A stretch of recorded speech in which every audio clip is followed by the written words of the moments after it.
الحمدللہ وکفا وسلام علی عبادہ الذین اصطفیٰ اما بعد فاعوذ باللہ من الشیطان الرجیم بسم اللہ الرحمن الرحیم انما یتقبل اللہ من المتقین سبحان ربک رب العزت عما یصفون وسلام علی المرسلین والحمدللہ رب العالمین اللہم صل علی سیدنا محمد وعلی آل سیدنا محمد وبارک وسلم۔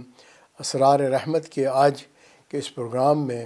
ہم قبولیت سے متعلق بات کریں گے۔ دو الفاظ ہیں، سمجھ لیں، ایک ہے قبولیت اور دوسری چیز ہے قابلیت۔ قابلیت کی اپنی اہمیت ہے،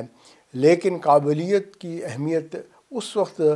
جو ہے وہ بڑھ جاتی ہے جب وہ قبول بھی ہو جاتا ہے۔ چنانچہ آیت مبارکہ ہے انما یتقبل اللہ من المتقین، بے شک اللہ تعالیٰ متقیوں ہی کے اعمال کو قبول فرماتے ہیں۔ اب یہاں قبولیت کے ساتھ تقوی کو شرط کر دیا گیا کہ اگر تقوی ہوگا تو پھر قبولیت ہو جائے گی، اگر تقوی نہیں تو پھر قبولیت والی بات نہیں رہے گی۔ تو معلوم ہو گیا کہ قبولیت جو ہے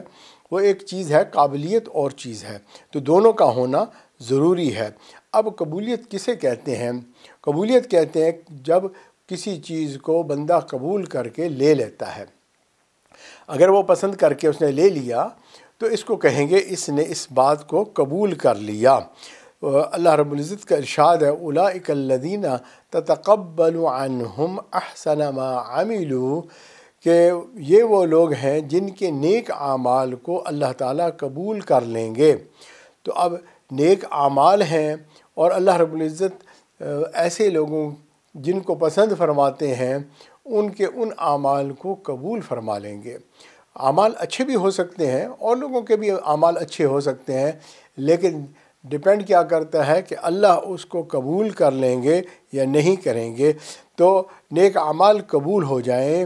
اور جو اخلاص والے اعمال نہیں ہوں گے ان اعمال کو اللہ تعالیٰ قبول نہیں فرمائیں گے، حالانکہ وہ بھی نیک اعمال ہیں۔ آپ نے صدقہ خیرات کیا لیکن اخلاص تھا کہ بھئی میں نے احسان جتایا، میں نے ان کی مدد کر کے اس کو اپنے قریب کیا، اس سے بعد میں مجھے فائدہ ہوگا، تو اب یہ جو ہے للہیت ختم ہو گئی، اس نے کسی اور مقصد سے کیا، اللہ کے ہاں اس کی اہمیت ختم ہوگی۔ چنانچہ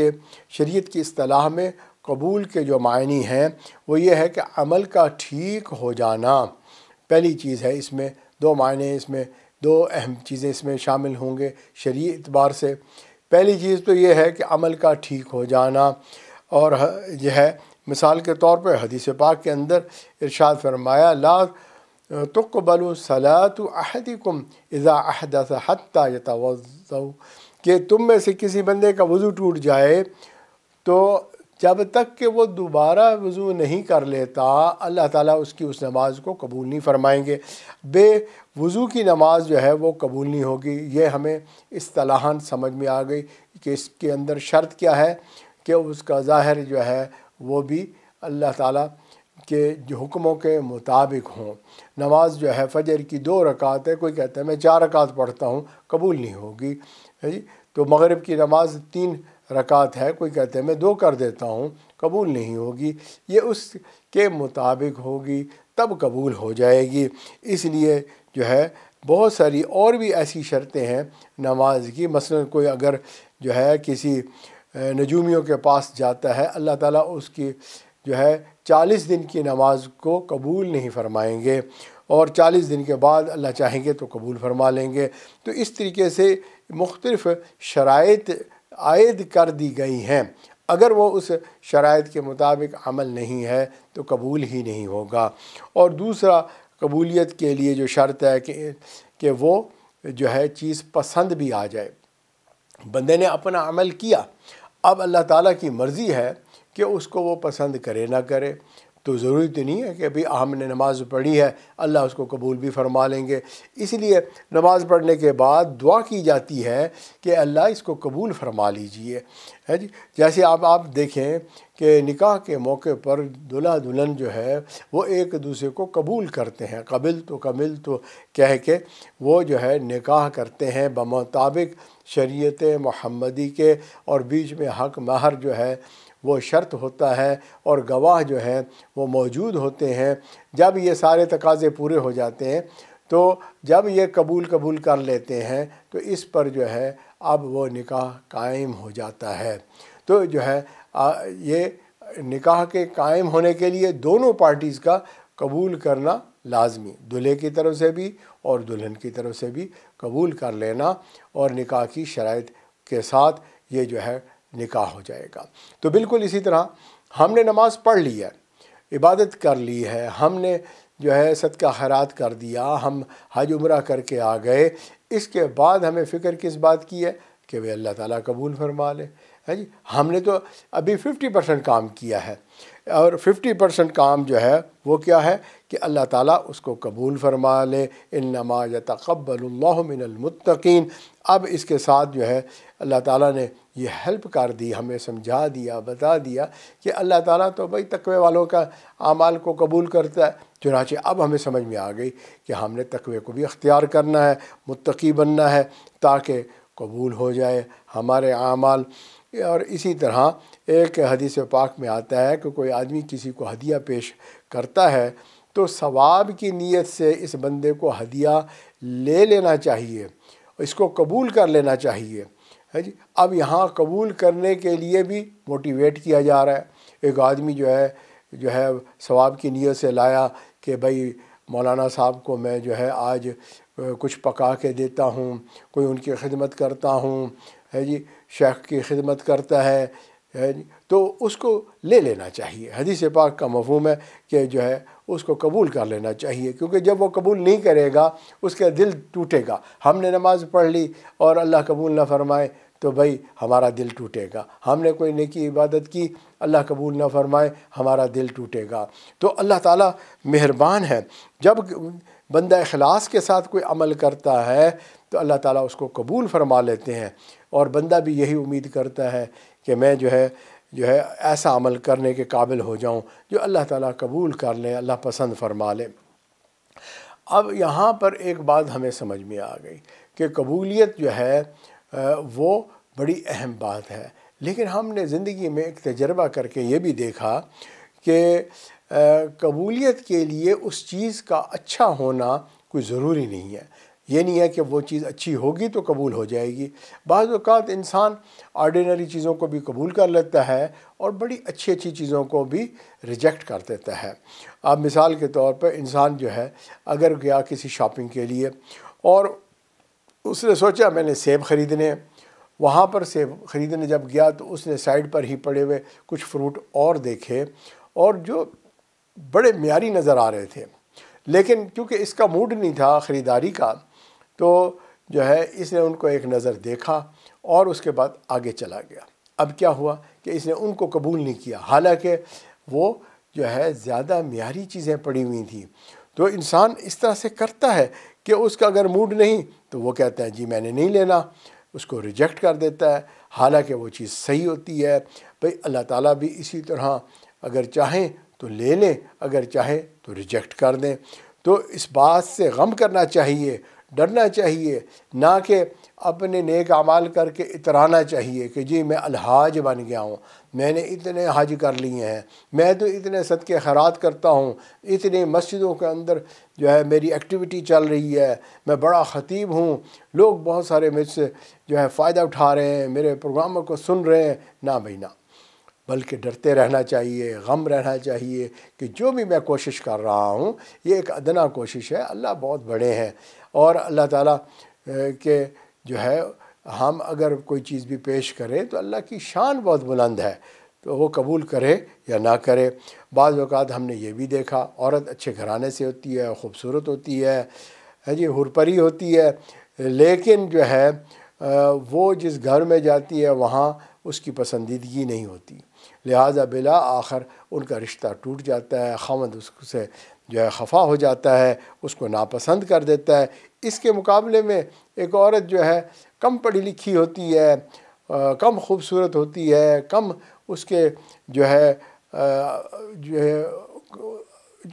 کریکٹرسٹکس یا کہیں کہ آپ کہ اس کی کوالٹیز میں کمی ہوتی ہے، تو پھر بھی جو ہے اس کو خاوند پسند کر لیتا ہے، اس کو جو ہے اس کو لائک کرتا ہے۔ اب جو ہے اسی طرح جو ہے یہ قبولیت بڑی اہم چیز ہے۔ اگر ایک دلہن کو جب سجایا بنایا جا رہا ہے تو اس کے دل میں یہ فکر ہوتی ہے کہ بھئی محفل میں تو جو سہیلیاں آئی ہوئی ہیں، جو ہے شادی والے دن لوگ آئے ہوئے ہیں، سب میری تعریفیں کر رہے ہیں۔ اصل اس کا فوکس ہوتا ہے جب میں اپنے دلہے کے سامنے جاؤں گی وہ مجھے کیسے میں دیکھے گا، کیا مجھے پسند کرے گا،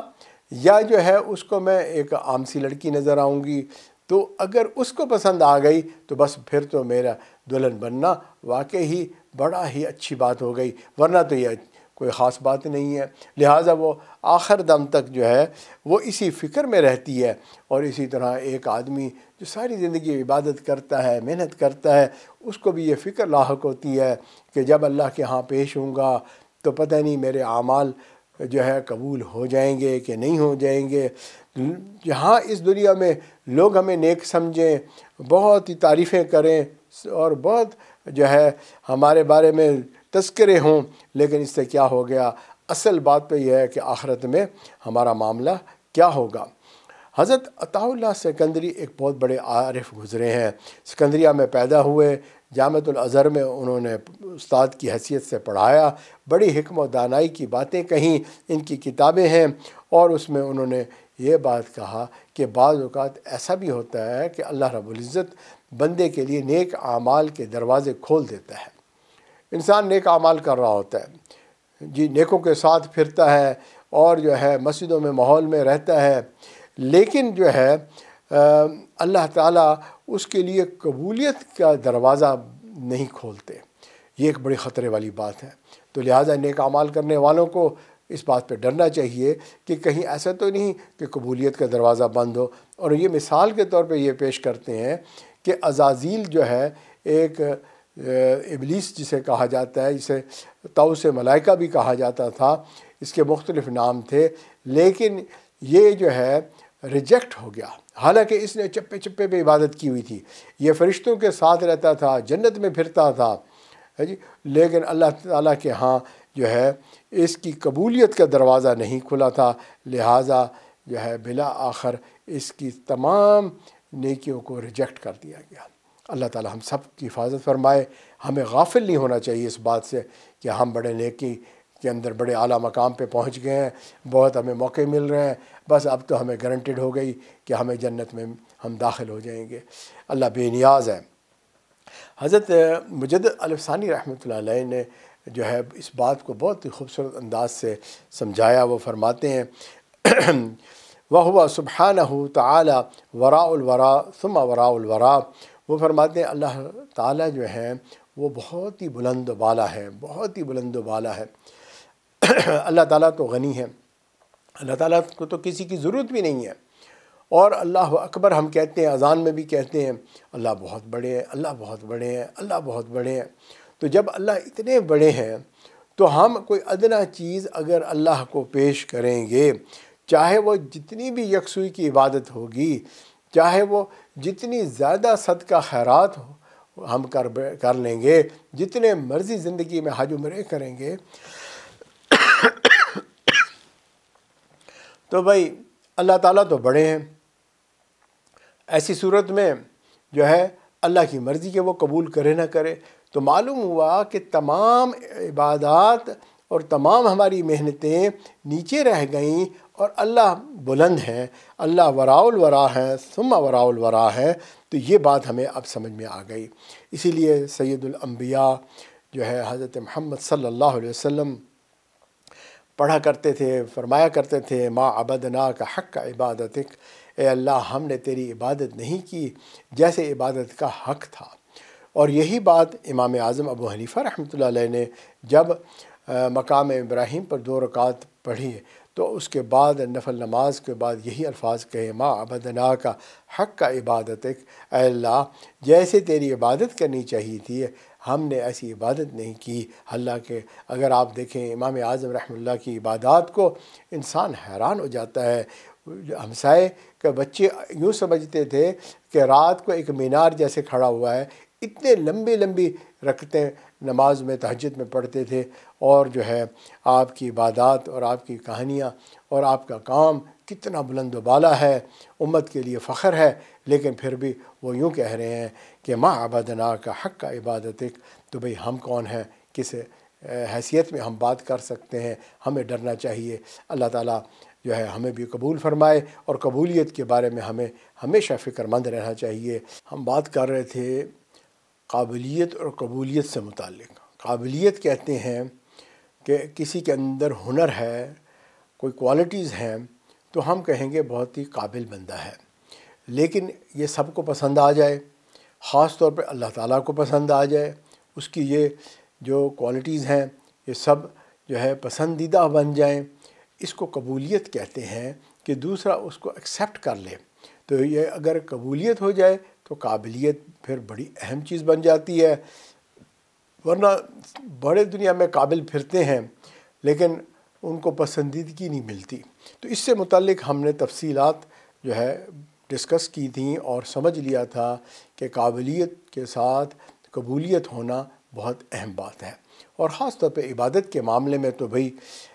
قبولیت کی بہت ہی اہمیت ہے، کیونکہ اللہ تعالیٰ وراء الورا ثم وراء الورا ہے، وہ تو بہت ہی بلند ہے، بہت ہی اعلیٰ مقام ہے۔ اللہ تعالیٰ بے نیاز ہیں، اللہ تعالیٰ کو مخلوق کی کوئی ضرورت نہیں ہے، ہم سب محتاج ہیں، ہم اللہ تعالیٰ کے سامنے فقراء ہیں، مانگنے والے ہیں۔ اللہ تعالیٰ بھیک دے دیں تو اللہ تعالیٰ کی مہربانی ہے۔ اب ہم یہاں یہ سوال پیدا ہو گیا کہ ہم نے عبادت تو کی، اب یہ قبول کیسے ہوگی،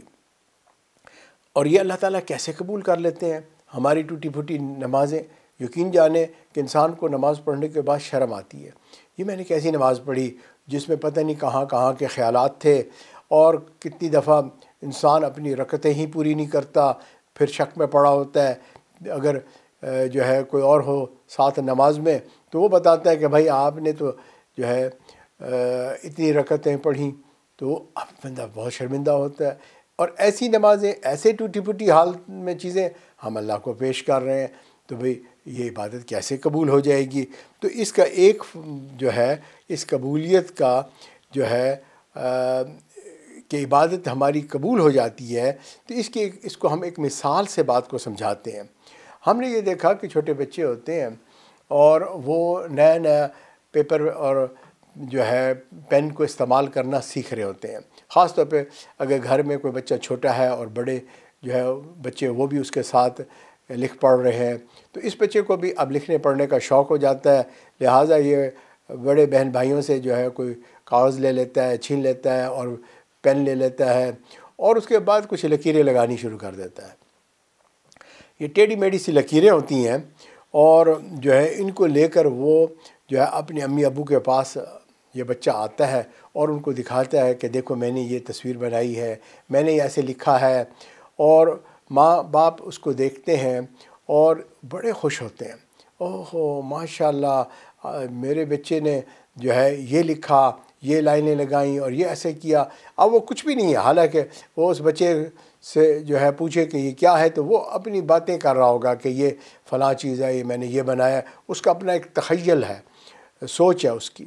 لیکن ماں باپ اس کو اپریشیٹ کرتے ہیں، اور بعض اوقات وہ ایسی اپریسیشن ہوتی ہے کہ اس کو کوئی سنیک دے دیتے ہیں، آئس کریم دے دیتے ہیں، گلے سے لگاتے ہیں، کس کرتے ہیں، پیار کر کے حق کرتے ہیں، یہ ساری چیزیں جو ہے اپریسیشن کی ہو رہی ہوتی ہیں، حالانکہ ماں باپ سمجھ رہے ہوتے ہیں کہ یہ ٹیڑھی میڑھی لائنیں ہیں، لیکن بچے نے ایفرٹ کیا۔ تو معلوم ہوا کہ اگر بندہ ایفرٹ کرتا ہے اور اللہ تعالیٰ اس ایفرٹ کو قبول کر لیتے ہیں، تو اس کی ایک وجہ ہے ان اللہ بالناس لرؤوف الرحیم، کہ اللہ تعالیٰ اپنے بندوں پر رؤوف الرحیم ہے۔ جیسے ماں باپ کے اندر شفقت ہے، محبت ہے، اور وہ رحم کرتے ہیں اپنے بچوں کے اوپر، وہ جانتے ہیں کہ یہ ہمارے بچے ہیں، بڑے کمزور ہیں، اور ان کو وہ اپریشیٹ کر دیتے ہیں۔ بالکل اسی طرح مخلوق کو اللہ تعالیٰ جانتے ہیں کہ ہیں تو یہ کمزور سے، ان کے اندر طاقت تو ہے نہیں، کیا نمازیں پڑھیں گے اور کیا عبادت کریں گے، اور اللہ تعالیٰ کا یہ جو صفت ہے رؤوف الرحیم کی، یہ اس وقت جو ہے اس کی وجہ سے اللہ تعالیٰ جو ہے بندوں کی نمازوں کو قبول کر لیتے ہیں، بندوں کے روزوں کو قبول کر لیتے ہیں، ان کے صدقہ خیرات کو قبول کر لیتے ہیں، اور اسی طرح اس کے حج عمرے کو قبول کر لیتے ہیں، اس کے نیک اعمال کو قبول فرما لیتے ہیں۔ تو اس میں بندے کا کمال نہیں ہوتا، بلکہ اللہ کی صفت رؤوف الرحیم جو ہے وہ اس وقت جو ہے کار فرما ہوتی ہے، اور جس کی وجہ سے یہ جو ہے قبولیت ہو جاتی ہے۔ اسی طرح کہ اگر ہمارے اعمال قبولیت کے درجے کو نہیں پہنچے تو پھر ہمیں قیامت کے دن اس کا بدلہ کیا ملے گا؟ اب یہ سوال پیدا ہو گیا۔ یعنی ہم تو سارے چاہتے ہیں ہم کامیاب ہو جائیں اور ہمیں جنت مل جائے، اللہ کی رضا مل جائے، تو یہ کیسے ملے گا؟ چنانچہ ایک حدیث پاک کا مفہوم ہے اطاعت، یعنی ہر عمل اس قابل نہیں ہوتا کہ وہ اللہ کو راضی کرے اور اس پر بندے کو اجر عطا فرما دیا جائے۔ ہر عمل ایسا نہیں ہوتا ہے نا، جیسے کہ ابھی ہم نے کہا کہ بھئی وہ ٹیڑھی میڑھی لائنیں لگائی ہیں، اب یہ عمل کون سا ایسا ہے کہ جس پہ سنیکس ملنے چاہیے، آئس کریم ملنی چاہیے، ماں باپ کی شابش ملنی چاہیے؟ تو بندوں نے بھی تو ایسے ہی اعمال کیے ہیں، تو ہر عمل تو ایسا ہوتا ہی نہیں ہے۔ تو لہٰذا جو ہے کہا گیا حدیث پاک کے اندر کہ ہر عمل ایسا نہیں ہوتا جس پہ اللہ تعالیٰ اس کو اجر عطا فرما دے، اور جو ہے اس کا کوئی اعتبار نہیں کہ جس عمل کے ساتھ قبولیت نہ ہو۔ تو اب یعنی کہ عمل تو کیا اور اس کے ساتھ قبولیت نہیں ہے،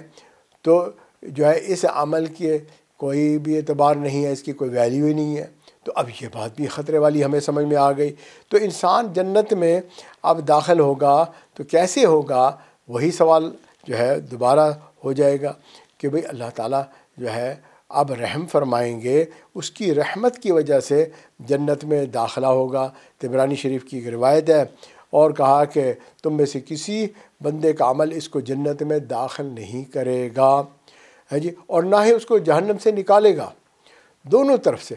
ہے جی، کہ حتیٰ کہ نبی صلی اللہ علیہ وسلم نے اپنے بارے میں کہا ولا انا، کہ میں بھی نہیں، الا برحمت من اللہ، سوائے اس کے کہ اللہ کی رحمت ہو جائے گی۔ تو جنرلائز بات بتا دی کہ ہمارا کوئی عمل بھی اس قابل نہیں ہے کہ جو ہمیں جنت میں داخل کر دے اور جہنم سے ہمیں بچا لے۔ تو اب کیا ہوگا؟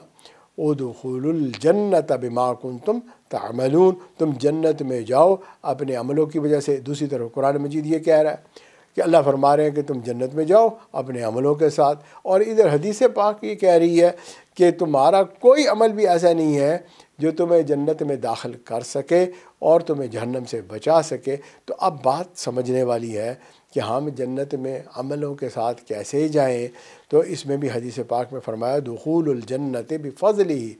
کہ دخول جنت جو ہے، جنت کا داخلہ جو ہے وہ تو فقط اللہ کی رحمت سے ہوگا۔ بھئی ایک موٹی سی بات ہے، ایمان لے آئے ہم اللہ پر تو یہ بہت بڑا عمل ہے، اور اگر اللہ تعالیٰ اس ایمان کو ہی قبول نہ کرے، اس کو نفاق کہہ دیں، تو جہنم کے آخری درجے نیچے میں جا پڑے، ہے جی۔ تو ہمارے ایمان کو اللہ قبول فرما لیں گے تو دخول الجنہ ہو جائے گا، ہم جنت میں داخل ہو جائیں گے۔ یہ کیسے ہوگا؟ کہ اللہ فضل فرما دیں گے، اور اسی حدیث پاک میں آگے فرمایا وَدَرَجَاتُهُ بِحَسْبِ بالعمالی، اور جو درجے ہیں جنت کے وہ انسان کو اس کے اعمال کی وجہ سے ملیں گے، یعنی وَلِكُلٍّ دَرَجَاتٌ مِّمَّا عَمِلُوا، فرمایا کہ سب کے درجات ان کے عملوں کے بقدر ہوں گے۔ اب بات ہمیں سمجھ میں آ جاتی ہے کہ بھئی جنت کا داخلہ جو ہے وہ تو ہوگا اللہ تعالیٰ کے فضل اور رحمت کے ساتھ، وہ اللہ تعالیٰ کی ملک ہے، اللہ نے اس کو بنایا ہے، کوئی کسی کے گھر ایسے داخل نہیں ہو جاتا ہے جی۔ تو اب جو ہے داخلہ ہوگا اللہ کے فضل سے، چنانچہ ہمیں دعائیں مانگتے رہنا چاہیے، ساری زندگی یہ دعا مانگتے رہنا چاہیے، اے اللہ ہمیں جنت عطا فرما دے، اللہ ہمیں جنت عطا فرما دے۔ کبھی بھی یہ نہ سوچیں کہ میں نے اتنے عمل کر لیے ہیں تو اب میں جنت میں داخل ہو جاؤں گا، کیونکہ جنت کا داخلہ وہ اللہ تعالیٰ کی رحمت کے ساتھ ہے۔ چنانچہ یہ بات کرتے رہیں اور اس کے ساتھ ساتھ نیک اعمال ساری زندگی کرتے رہیں، کیونکہ اگر اللہ نے فضل فرما دیا اور ہم جنت میں داخل ہو گئے تو اب ہم چاہتے ہیں کہ ہمیں جنت میں اعلیٰ مقام مل جائے۔ تو نیک اعمال اگر کیے ہوں گے، خالص جو ہے اعمال کیے ہوں گے، اور جو ہے تقوی طہارت والے اعمال کیے ہوں گے، اور متبع سنت اعمال کیے ہوں گے، اب اللہ تعالیٰ درجے بڑھاتے جائیں گے اور اس پہ جو ہے اللہ انعام جو ہے اس کو بڑھاتے جائیں گے، اور جو ہے اللہ بہت کچھ پھر اس کو عطا فرما دیں گے، کیونکہ اب درجات جو ہے جب اللہ نے قبول پہلی دفعہ کر لیا اور جنت داخل کر دی تو پیچھے سے اعمال بھی قبول ہو جائیں گے، حالانکہ اس میں نقائص بھی ہوں گے، اللہ چاہتے تو ریجیکٹ بھی کر سکتے تھے، لیکن اللہ نے کیونکہ قبول فرما لیا، رحمت فرما دی، ایک دفعہ اگر جو ہے اللہ کی مرضی ہمارے طرف متوجہ ہو گئی تو بھائی اللہ سے ہمیں امید ہے اللہ اب ہمارے ٹوٹے پھوٹے اعمال کو بھی قبول فرما لے گا۔ تو چنانچہ جو ہے اللہ تعالیٰ نے جنت سے فرمایا ان اللہ عز و جل یقول للجنہ انت رحمتی، کہ تم میری رحمت ہو، جنت کو کہا کہ تم میری رحمت ہو، اور جو ہے ارحم بک من اشاء من عبادی، میں اپنے بندوں میں سے جس کو چاہوں گا اور اس پہ رحمت کر دوں گا، یعنی کہ تجھے جو ہے اس کو دے دوں گا، ہے جی۔ تو معلوم ہوا جنت تو اللہ کی رحمت ہے، اب ہمیں اللہ کی رحمت جو ہے مانگتے رہنا چاہیے تاکہ جو ہے یہ رحمت ہو جائے۔ اچھا، اب اسی طرح جو ہے ابن جوزی رحمۃ اللہ علیہ فرماتے ہیں کہ انسان کو عمل کی توفیق ملتی ہے، وہ بھی اللہ تعالیٰ کی رحمت کی وجہ سے ہوتی ہے جی۔ وما توفیقی الا باللہ، کیونکہ اگر توفیق ہی نہ ملتی ہے جی تو انسان اعمال ہی نہ کر سکتا۔ تو ایک تو ہے کہ ہمارا ڈرنا کہ بھئی بے شک ہمیں ڈرتے رہنا چاہیے، نیک اعمال بھی کرتے رہنا چاہیے اور ڈرتے بھی رہنا چاہیے، لیکن دوسری طرف سے اپنے دل کو یہ بھی سنبھالنا چاہیے کہ بھئی اگر اللہ نیک اعمال دے رہے ہیں تو یہ نیک اعمال کی توفیق دے رہے ہیں تو یہ بھی تو اللہ کی طرف سے ہے نا، کہ اللہ تعالیٰ ہمیں نیک اعمال کرنے کی جو ہے اجازت دے رہے ہیں۔ ورنہ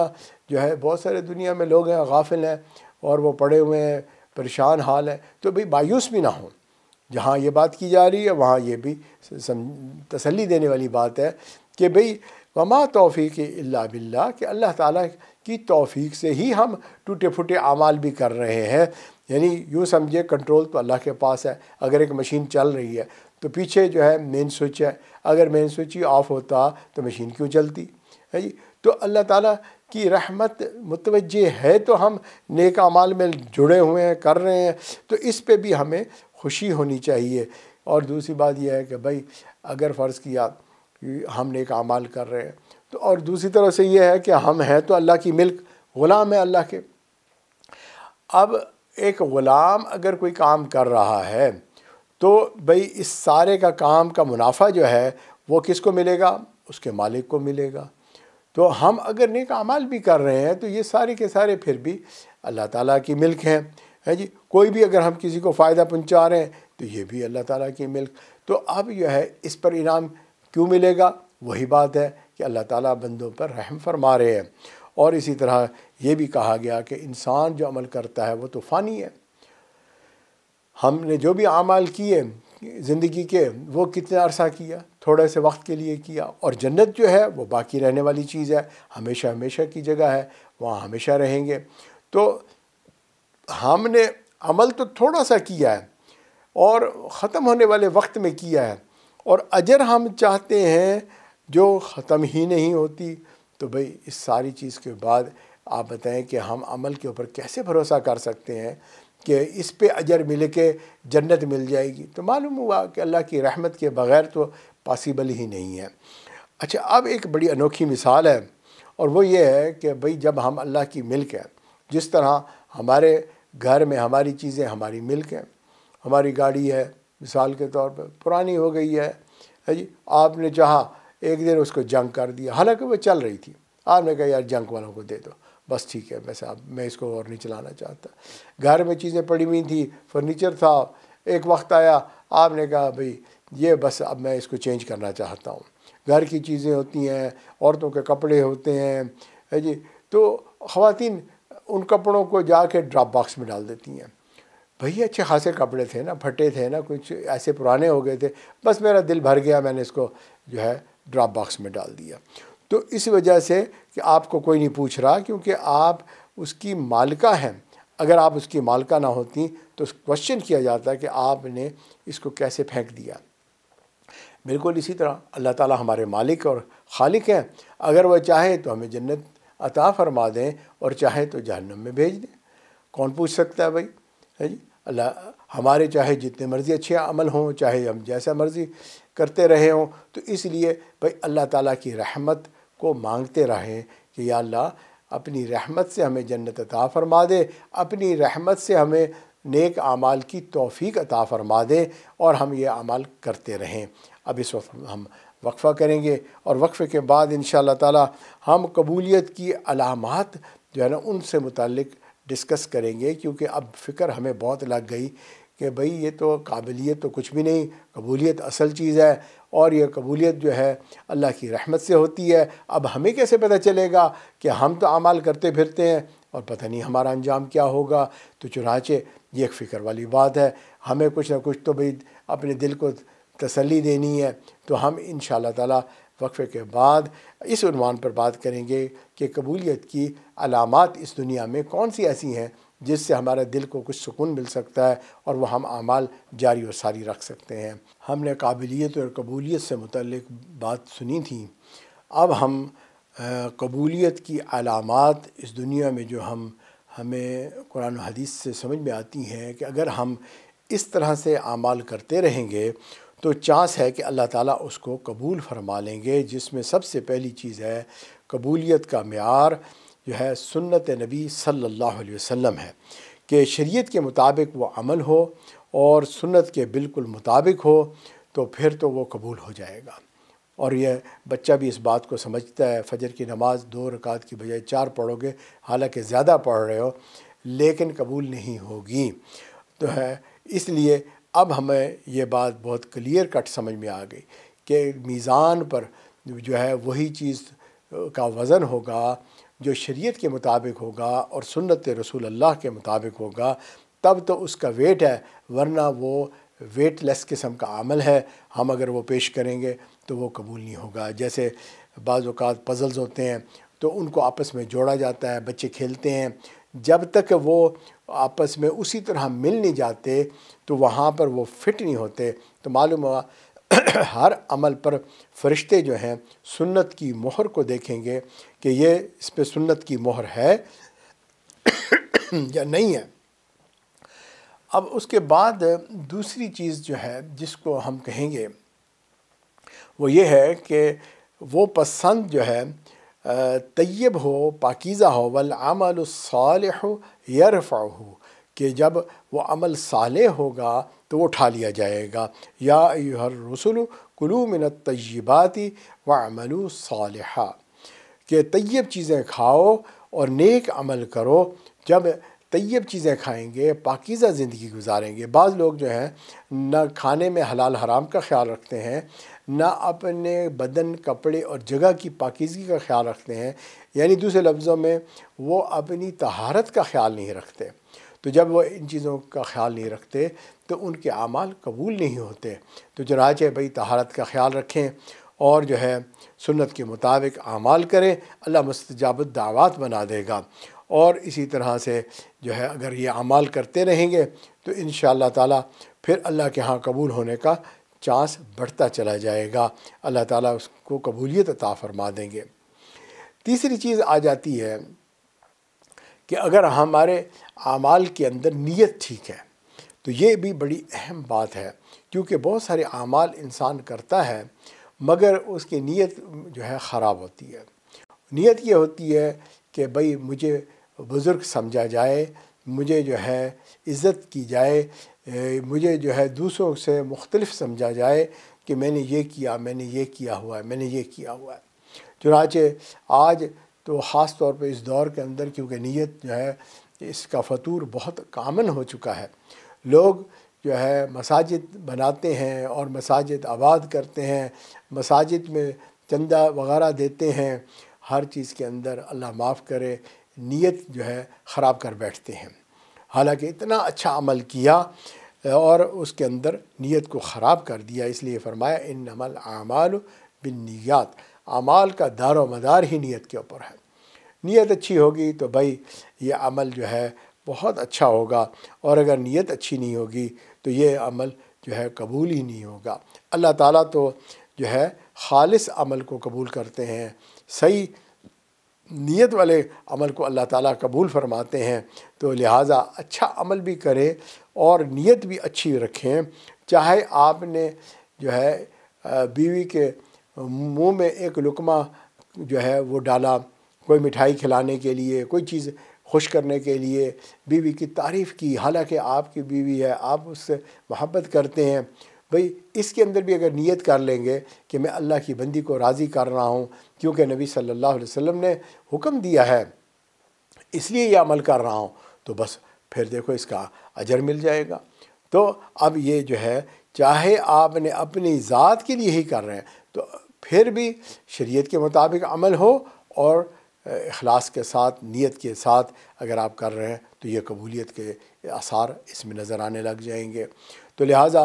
اپنی نیت کو روزانہ ٹٹولنا چاہیے۔ جب بھی کوئی عمل کرتے ہیں اچھی سی نیت سوچنی چاہیے، ہر عمل کی کوئی نہ کوئی اچھی نیت کی جا سکتی ہے۔ کسی کو آپ ملے ہیں، کسی کے گھر گئے ہیں، کھانا کھایا ہے، کسی کی دعوت قبول کی، کسی کو آپ نے اپنے گھر میں بلایا ہے جی، کوئی کاروبار کیا، کوئی چیز آپ زندگی میں کر رہے ہیں، اس کے اندر اچھی نیت کو سوچ لیں، انشاءاللہ تعالیٰ سبھی چیزیں آپ کی جو ہے نیک اعمال بنتے چلے جائیں گے۔ اب اس کے بعد ایک اور علامت ہے کہ وہ ہے سکون قلب کا آ جانا۔ آپ نے نیک اعمال کیے اور یہ سب اللہ کی طرف سے ہے، اللہ نے دروازہ کھولا اور اللہ ہی اس کا اجر دیتے ہیں، اور اس کے بعد جو اس کا امیڈیٹ ایفیکٹ ہے وہ دل کا سکون ہوتا ہے۔ نماز پڑھنے کے بعد آپ نے سلام پھیرا اور دل میں ایک بہت سکون والی کیفیت ہے، الحمدللہ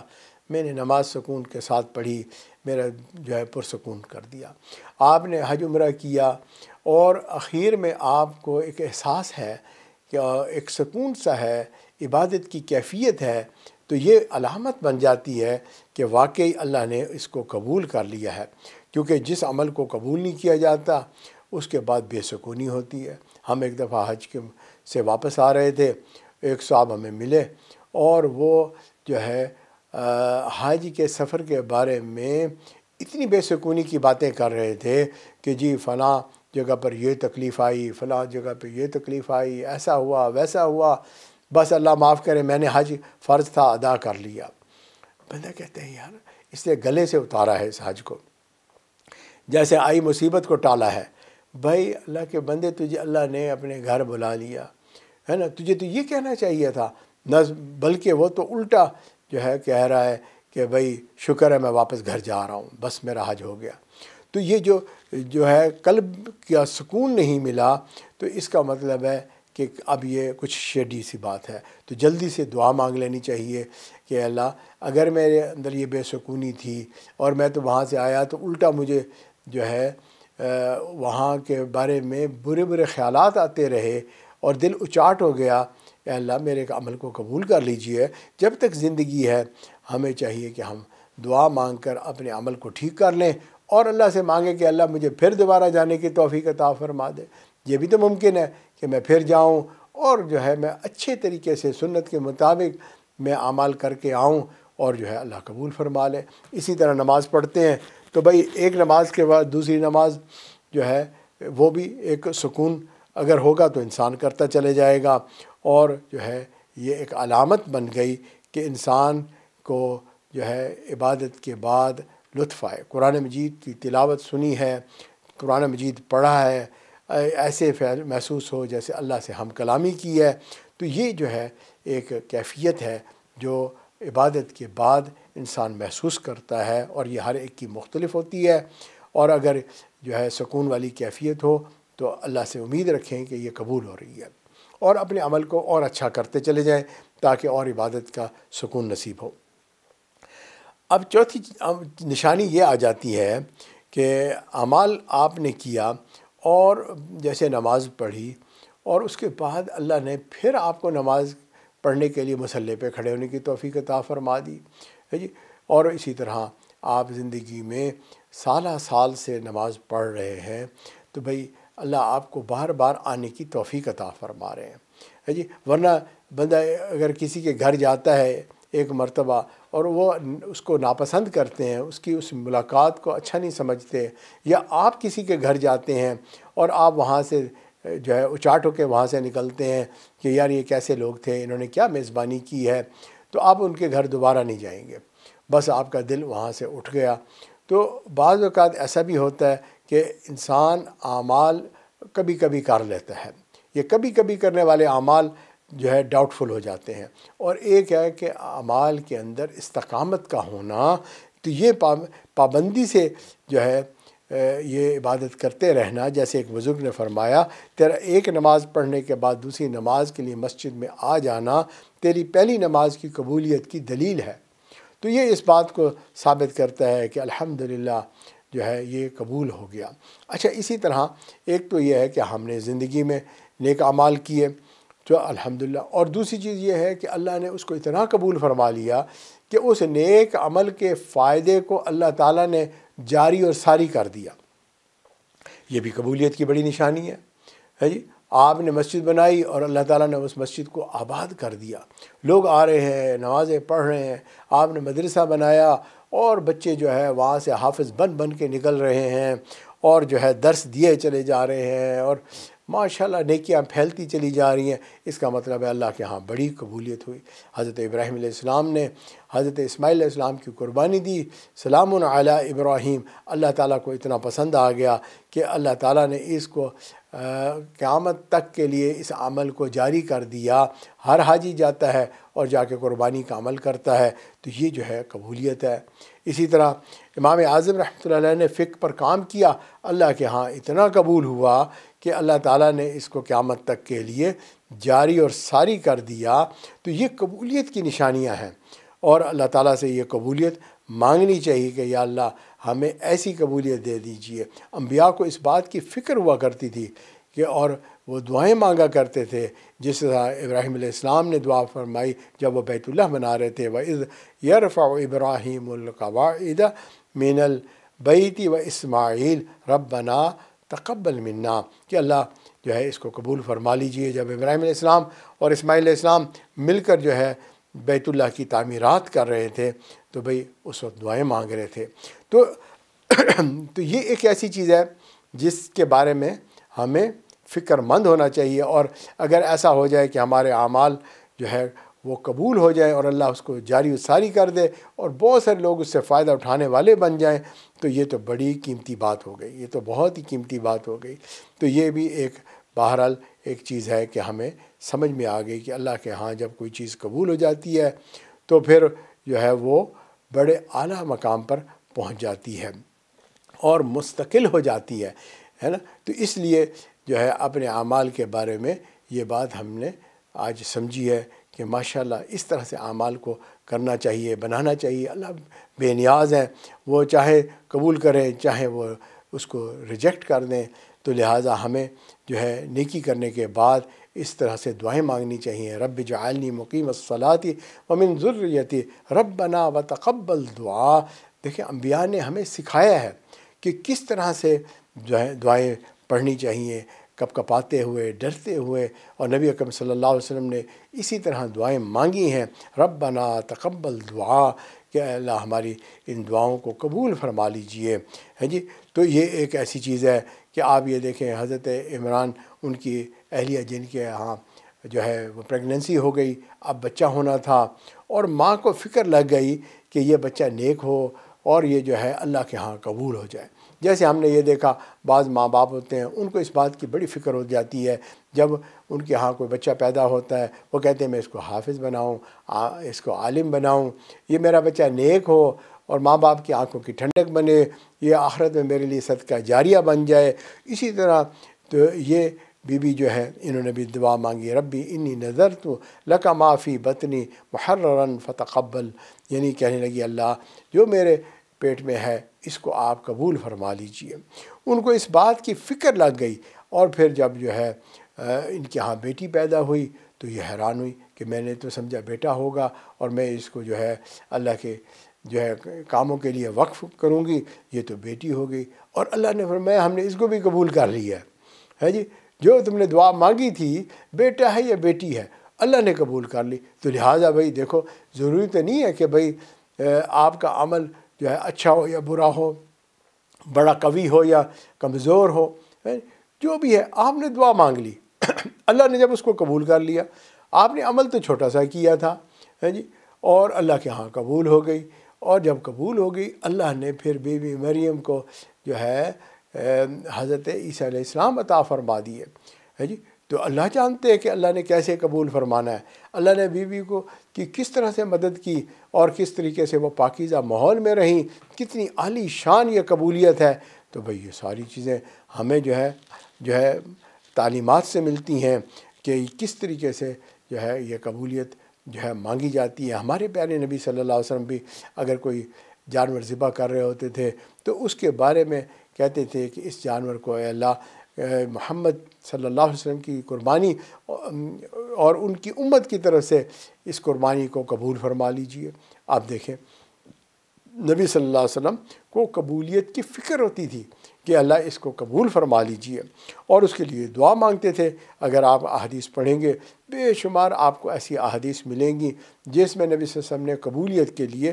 دعائیں مانگی ہیں کہ اللہ یہ بھی قبول فرما لیجئے، یہ بھی قبول فرما لیجئے۔ اللہم لک صمت وعلی رزق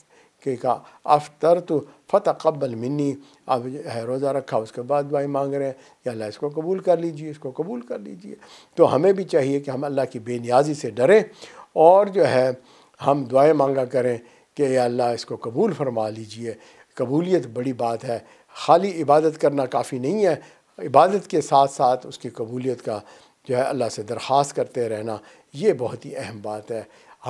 ہمیں کیا پتہ کون مقبول ہے جی، کون مقبول ہے اور کون مردود ہے، بے خبر کیا خبر تجھ کو کیا کون ہے۔ جب تلیں گے عمل سب کے میزان پر تب کھلے گا کہ کھوٹا کھرا کون ہے۔ تو اس چیز کی بہرحال فکر کرنے کی ضرورت ہے۔ اللہ ہمیں عمل کی بھی توفیق عطا فرمائے اور اللہ ہمارے ٹوٹے پھوٹے عملوں کو قبول بھی فرمائے۔ وآخر دعوانا ان الحمد للہ رب العالمین۔